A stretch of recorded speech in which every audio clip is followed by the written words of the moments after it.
Hare Krishna. For those who don't know me, my name is Terry. I got given a name back in 1995, Tushta Krishna Das. No longer in connection with the person who gave me that name, but that's irrelevant. Right, I was speaking with Jairaj Prabhu, who used to be called Jagannath Das. Also, same situation. I think there's many of us who've kind of come off that platform. Anyway, here we go. He was telling me how he became a devotee, which is quite interesting. How he met this young girl outside Popatal Karas and gave him an SSR, and how she explained it so nicely, and which made him change his whole viewpoint on his own religion. So anyway, I think we're all going to do this. We're all going to tell our stories of how we became devotees or how we joined ISKCON. I don't see myself as a devotee, but anyway, I'm not just being humble. I'm just being, I'm not being humble. But anyway, here we go. I grew up in a town called Springs, which is basically a backwater town full of Afrikaners and meat eaters, sex mongers. Your normal Kami towns, stuck out in the bush, in the milis in South Africa. Pranal, you know what I'm talking about. Anyhow, I kind of got a bit disgruntled living in Springs, and I had to go to Hillbrow, which was the place to be. Hillbrow was. It had all the nice clubs and so forth. So I wanted to get in on the scene, but I didn't know anybody there. But I had a friend who grew up in Donota, which is just outside Springs, where I was living. I say Springs because I guess it's just easier to find on the map. And anyway, his name was Eddie. So I decided one Friday to take the train into Johannesburg, and I was walking around Hillbrow. And Eddie was a bouncer at a club called DV8. And unbeknownst to me, the club had actually closed down. So I was just wandering around, asking people, where's Club DV8? Nobody knew. And then I met this guy. His name was Graham. He comes into the picture a bit later. So anyway, I was chatting with Graham, and I asked him where's Club DV8, and he said, "Oh, Club DV8 it's closed down. It's no longer a place. It's an empty building." I went, "Oh, damn." He says, "Why? Do you know anyone there?" He says, "Yeah, I'm looking for my friend Eddie." And Eddie used to give us he was like the local drug dealer as well. He's probably 4 or 5 years older than me. But I always try to get in on the action, but he always kind of shoved me off. But now I'd grown up a bit, maybe he would have accepted me as a friend or whatever. Anyway, it didn't turn out. I didn't meet him. Club Deviator closed. So Graham invited me to come and meet his friends in the Chelsea Hotel. So I said, yeah, okay. So I ended up almost every weekend going to Hillbrow and becoming part of the Hillbrow scene. And that's where I came across devotees. And they were doing Harinam every Saturday. And once I asked Jamie, I said, "Hey, who are these weird people?" He said, "Oh, they're the Hare Krishnas." "You're they the Hare Krishnas." I was like, "Who are they?" He says, "Oh," I said, "Who's Krishna?" He said, "Oh, Krishna, oh, he's the president of Israel." I went, "Oh, okay. So there must be a Jewish sect or something." And so I didn't pay any heed or interest in them. But I used to find these little cards, little coloured cards, like these flags I've got in the top there, And on the card it had read, "Please chant Hare Krishna and be happy." And you flipped it round and it had Sunday love feast, blah, blah, blah. I think it was Honeydew. Before Mulder's Drift, yeah, it was Honeydew. I never went. I didn't have a clue who these people were. I just liked the cards.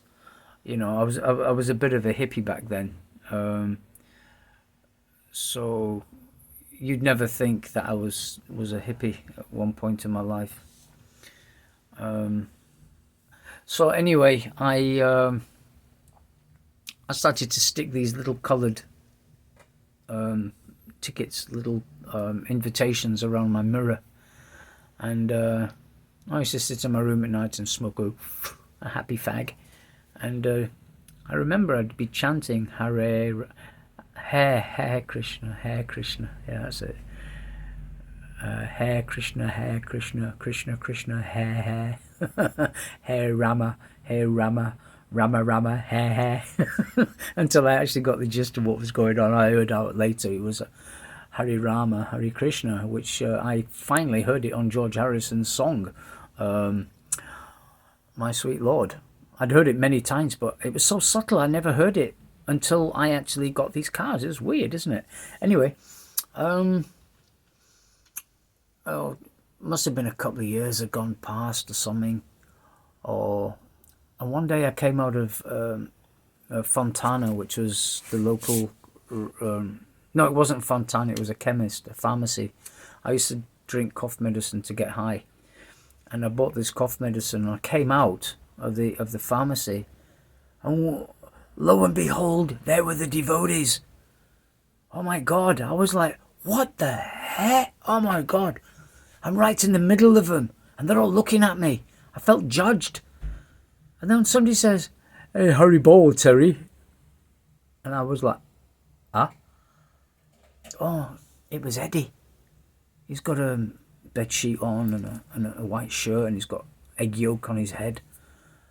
And I said, Eddie, what are you doing, man? He says, oh, Hare Krishna, I'm a Hare Krishna, you know. And he said, listen, I can't talk, we're going out on Harinam. I went, okay, whatever that is. And he says, yeah, take a book.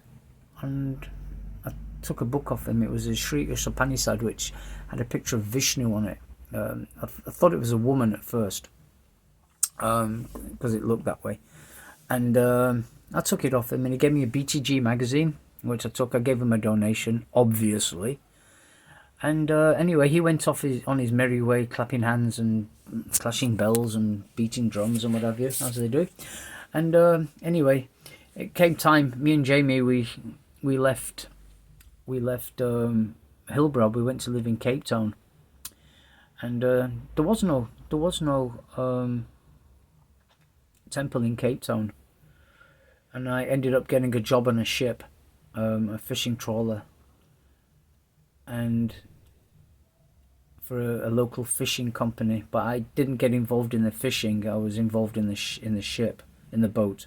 I was an engineer in the engine room. Excuse me. And I think it was quite a few months, and I came back to land, and then I was like really fried. I was really fried. And me and my friend Jamie, we was renting a house on High Level Road in Cape Town, Sea Point. And I was supposed to go for this massive do. It was like a big rave on Signal Hill that night. And one of the guys, one of the locals who was part of the group, you know, came down to invite me to come up with him. And I said, you know what, I don't really feel like going out tonight. And I sat in, I rolled a joint, and I never read. I wasn't a reader, I wasn't a scholar. And I noticed I had a library of books which we'd taken with us, and the thinnest book on the shelf, I decided I'd just pick it up, and I took it out, and it was a Sri Upanishad. I couldn't even pronounce it. I couldn't even pronounce Prabhupada's name. I couldn't pronounce anything. Even the English was, you know, the way it was written. But I got through it. I don't know if I finished it. I can't remember that far back. But I do know one thing. It hit me like a hammer on the forehead. And I went, whoa, this is what I've been looking for. And I didn't know it. The gem was always there. But it was still in the box. But now I'd opened the box and I saw the gem. This is what I was looking for. And I had to bluff Jamie because he was totally into women and booze and stuff. And I wasn't. I was kind of like, you know, I was brahmachari for 19 years. I'd never had any kind of sexual activities of any kind up until I was 19 years old. And now I'm like 21. So it was 2 years. In those 2 years, I got a girlfriend, and I, you know, got involved in romantic interludes, and then here I am. I told Jamie, listen, I'm going to go back to Springs to go to the engineering company where I used to work, and get my certificate because I'm engineer. I was an engineer, and you're not gonna believe this. This is uncanny. I hitchhiked halfway to Joburg. From Cape Town to Joburg, I hitchhiked halfway, and then I took a train, and then I got to Johannesburg, and I was taking the train to Springs. I was actually going to go to the company to get the certificate, to be honest. And who did I meet on the train? I met Eddie. He was sitting there, long hair, looking pretty cool. And I went, oh my God, Eddie. Wow, it's been years, man. And we started talking, and I says, what happened? You was a Hare Krishna. He says, yeah, I fell into Maya. So I had an idea what Maya was, because I'd read it in the book. And I went, oh, you fell into illusion. Oh, my goodness. So I was like, I was a bit bewildered because I thought he'd given his whole life to this now. And I couldn't understand that you could actually fall down. I didn't know what a fall down was, even though we're all falling. So he's just chatting. I was telling him I read that book he gave me, it must have been about 2 years later. And he said, yeah. He said, that's really good. You read that book. I says, yeah, I'm actually coming to Springs, and I'm going to the engineering company to get my reference so I can get a decent job when I get back to Cape Town. But in the back of my mind, I'm joining the temple. Irregardless, I'm going to join the temple. But I still want the papers anyway, just in case, as a fallback. And anyway, he said, that is the best thing that you could do. You join that temple. You get yourself into gear and you join that temple. And I said, I think of death every single day. I think of death. I was kind of going through a depressive state as well, taking a lot of drugs and what have you. It kind of works on your subtle body, and, you're creating a lot of bad karma. And I was accumulating all that, and it was starting to have an effect on me.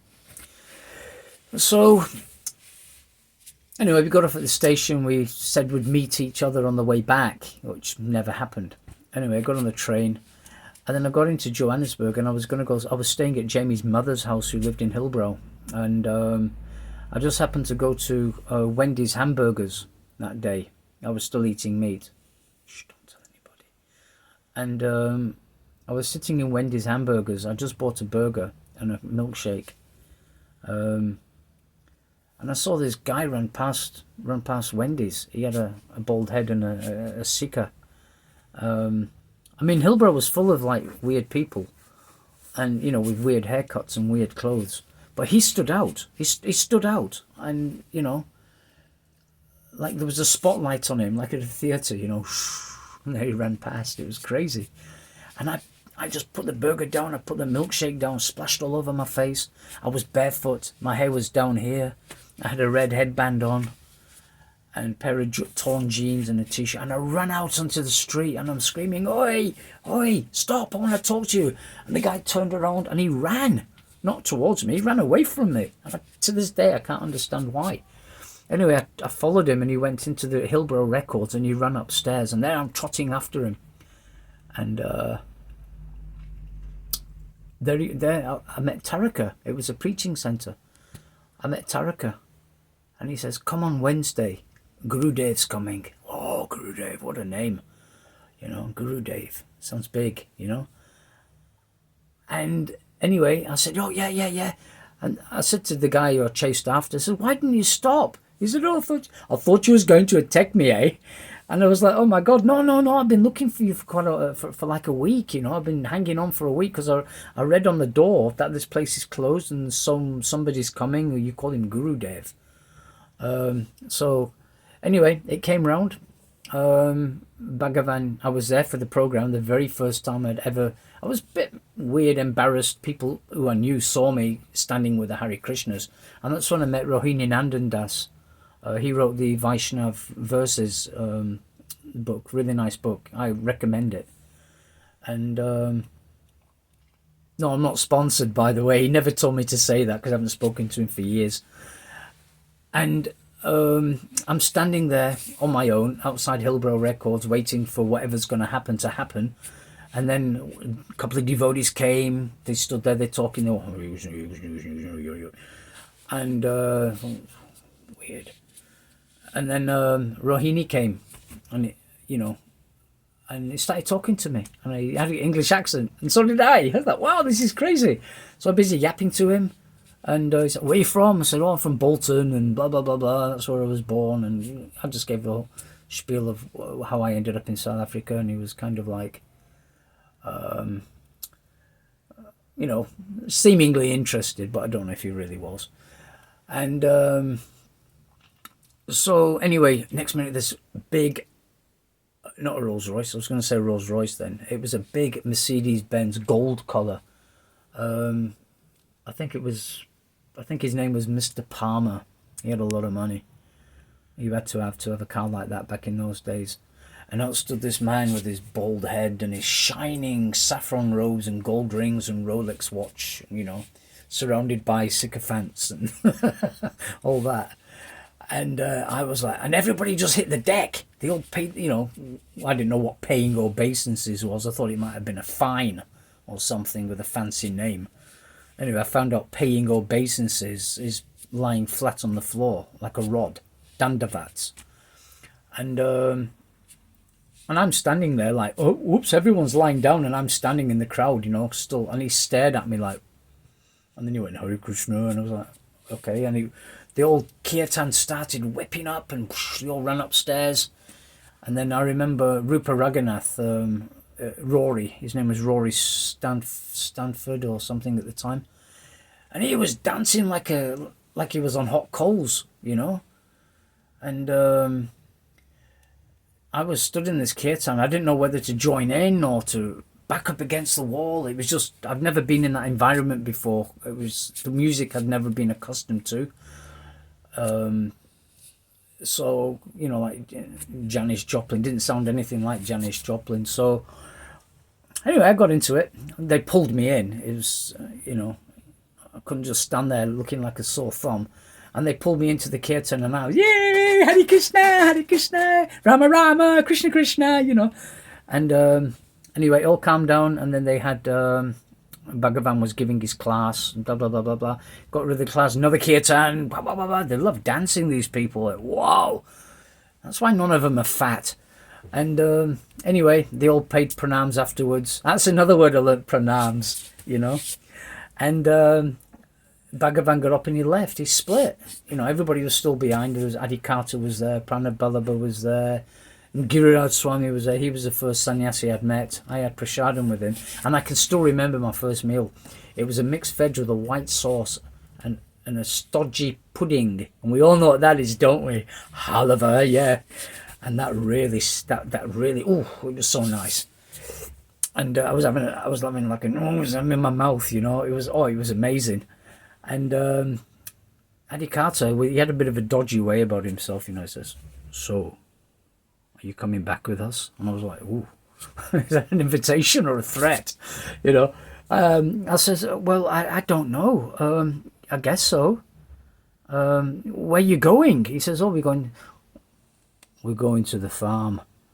I know the farm, the funny farm or what, the farm. I didn't know what, but it was Mulder's Drift. Years had gone past. They'd sold Honeydew and they got Mulder's Drift, so it was a new place. So I said, yeah, I guess so, come. So he says, okay, I'll send David. He was the one I chased. He had a dhoti on and tilak and everything back. And he walked with me down to the flat, to Jamie's mother's flat. And he walked in and I said to her, listen, I've got a lift back to Cape Town.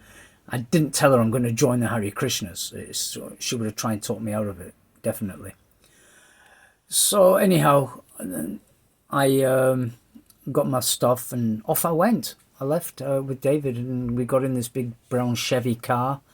And nobody was talking to me. I felt completely estranged. And they're all got their hands in these bags and I'm trying to talk and they're looking at me like they're going to kill me, like chant.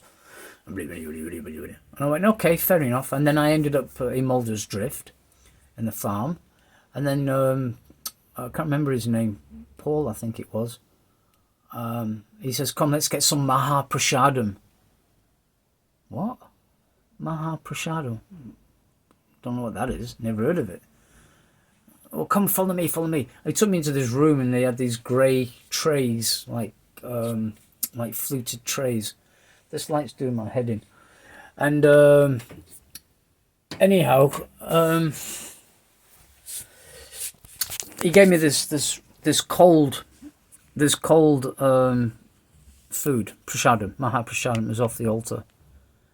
And sorry, I'm just adjusting this light. I feel like I'm in a psychedelic movie. You'll have to excuse me. Oof. That was a nice light just now. Yeah, that's better.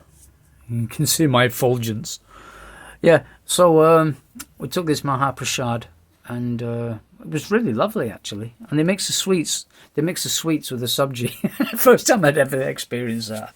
They had some rice prabhu, and they put a dollop of halava in it, and then a dollop of kheer.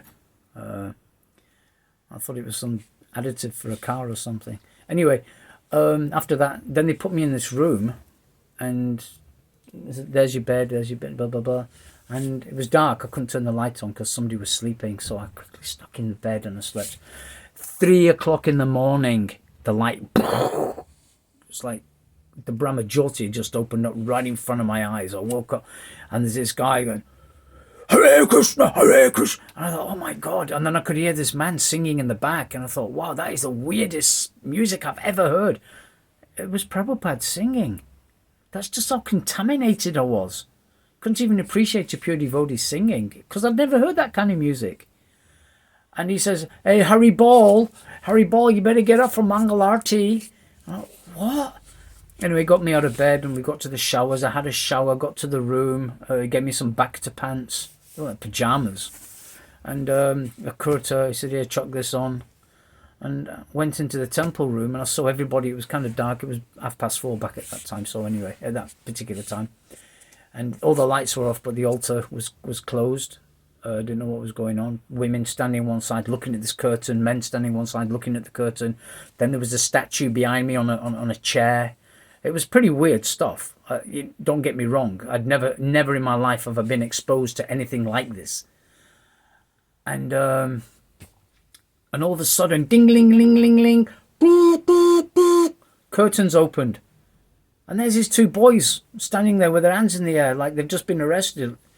I thought, what? And then everybody just bows down. I said, flipping hell, they're well exercised. These guys get so much exercise. You know, bowing down, standing up, jumping up and down. Yeah, it must be the food. And anyway, it's the deities, Gornitai. And I later on got to know about deity worship and stuff. And we had a rip-roaring kirtan, absolutely fantastic. And we had class and we had prasadam. And I ended up staying for a while. And then I was made temple commander. I learned how to play mridanga. Not very well, but I learned. And the rest is basically history, I guess. And here I am, 40 years later, still trying to figure out what the heck happened. Anyway, I'm sorry if I've bored you, but that's my testimony. Now it's your turn. Haribol.